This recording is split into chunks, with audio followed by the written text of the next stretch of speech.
Hello, it's Susan here from Boku No Hero Cosplay, and today we're going to be making the earrings that Ochako wears in her Halloween outfit.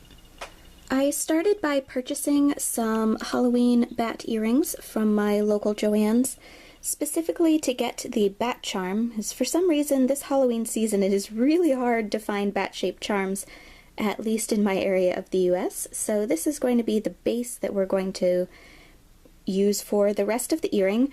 This is a pierced ear earring. I'm going to be switching it out for a clip-on earring just because I don't have pierced ears.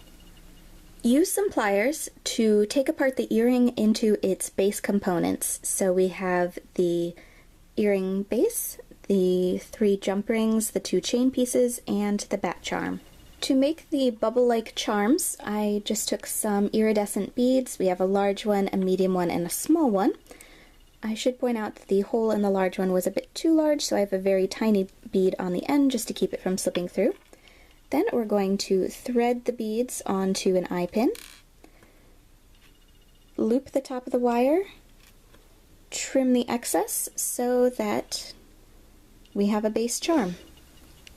Thread the large bubble charm onto one end of one of the chain pieces, then we're going to attach the small and medium-sized bead charms onto the other chain piece.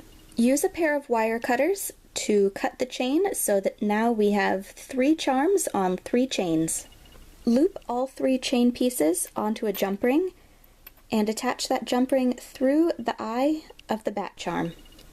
Use another jump ring to connect the collection of charms to the clip-on earring base.